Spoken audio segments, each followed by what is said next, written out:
The story begins with the revelation that the most formidable demons gather in the 9 hells to participate in an eternal struggle to determine who is the strongest among them.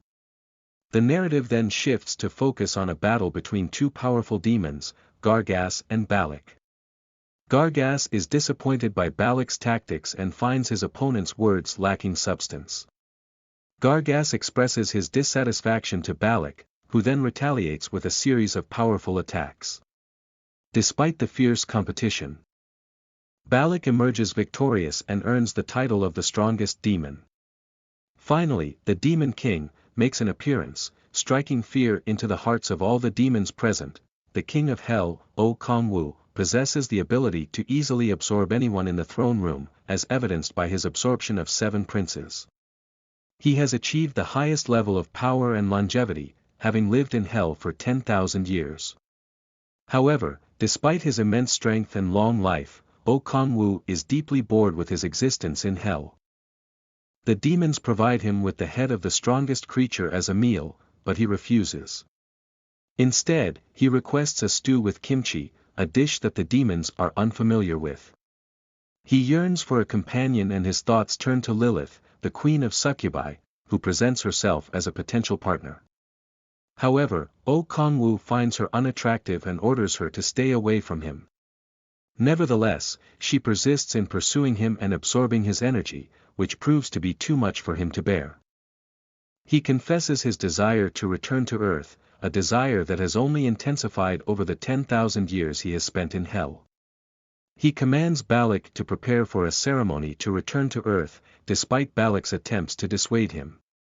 Out of fear of being absorbed, Balak obeys and instructs the other demons to summon a being named Ammon and to prepare statues of the 7 princes of hell. Next, Ammon recites a spell in front of the statues, and Balak declares that the preparations are complete. Lilith and Balak are both in tears at the thought of their lord leaving. O Kong-Wu sheds his armor and approaches the statues. The dark sorcerer, Ammon, warns O Kong-Wu that if he infuses so much magic into the statues of the 7 princes of hell, the boundaries of time and space may be disrupted, creating a rift in the dimension. O Kong-Wu acknowledges the risks and is resolved to leave. He transfers the accumulated energy of 10,000 demons to the core energy, which is then released. Ammon watches in awe at the immense power of O Kong-Wu's magic. As all 7 statues awaken, it signals that the gates to Earth will soon open. Ammon quickly informs the Lord of this. O Kong-Wu reflects that even if he returns to Earth, he will have no family, no lover, and no friends, but it is still preferable to living in the desolate wasteland of hell. Lilith calls out to the Lord. And Balak tries to hold her back. She tearfully asks if O Kong-Wu really wants to leave them. He tells her not to cry, although she scares him. Lilith declares that her heart could burst from her love for the Lord, and as she speaks, one of her tentacles tears and strange liquid flows out. O Kong-Wu is horrified by this. Lilith states that she wants to go with him, and without hesitation, O Kong-Wu jumps through the open gate. The girl shouted that she would follow him no matter what happened.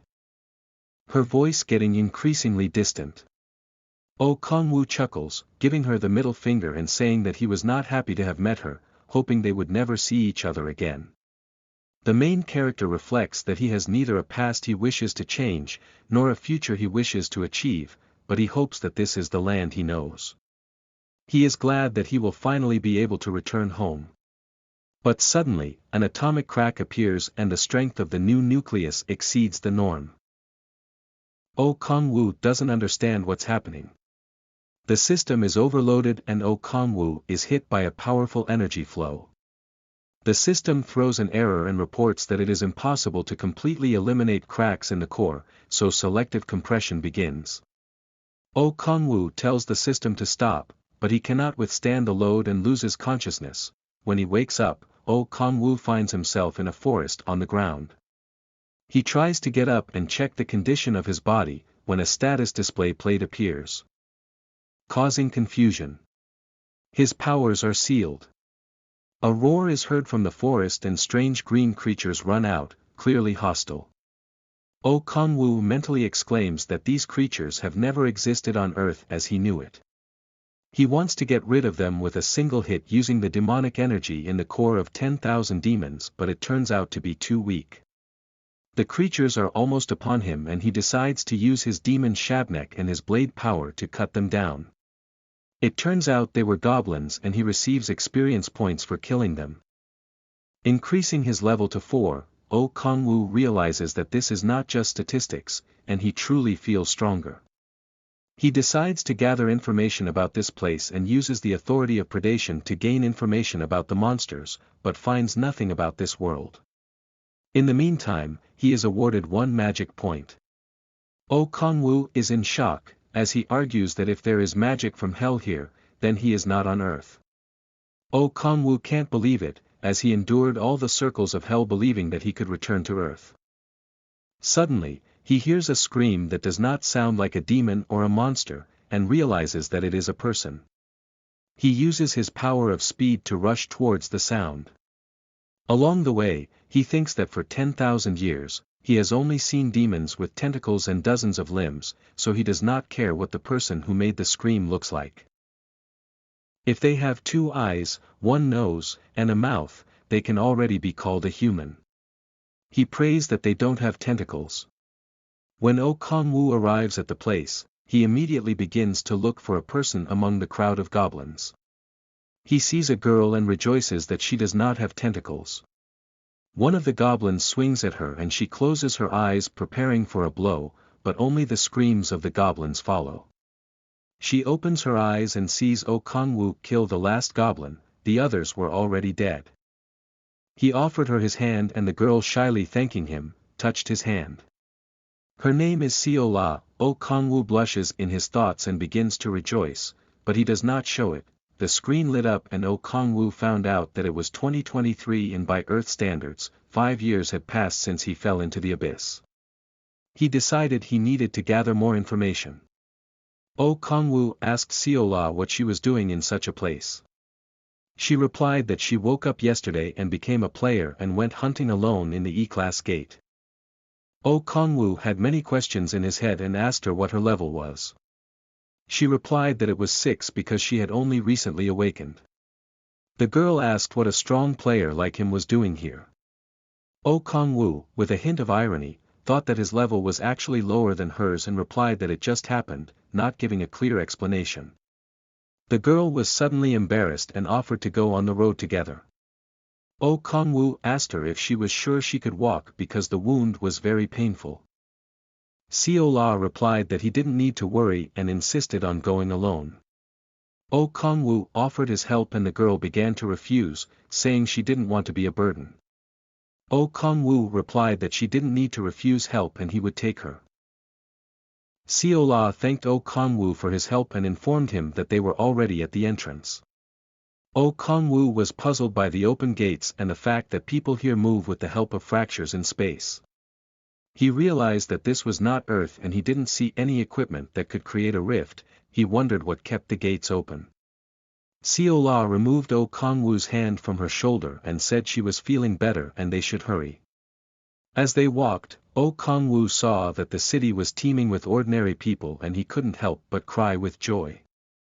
The girl then turned to him with an offer to have lunch together, which he happily accepted. Suddenly, 2 policemen approached them and demanded to see their player cards. Siola started looking for her card, but O Kongwu used the power of illusion to show the officers the middle finger and it worked, allowing them to leave without an incident. As they reached Siola's house, they saw a 5-story building. The girl said that there was no elevator and they would have to go up the stairs. O Kongwu enjoyed the smell of the old house, the narrow staircase, the cold railing, and the dusty window. He hoped for a happy future. The girl opened the door and notified her mother of their arrival. A female voice came from the apartment and an elderly woman came out to greet them. She began to ask her daughter about her well-being. O Kongwu was in a daze, he had not expected the girl to only invite him for lunch. Siola introduced him to her mother, who thanked him for saving her daughter, saying she did not know how to thank him. Oh Kong-woo replied that it was nothing and the girl's mother invited him inside. She asked her daughter to help set the table and she agreed. Oh Kong-woo asked to borrow the girl's phone to gather more information about Earth. She gave him her phone without question. He missed smartphones, but decided to focus on the task at hand.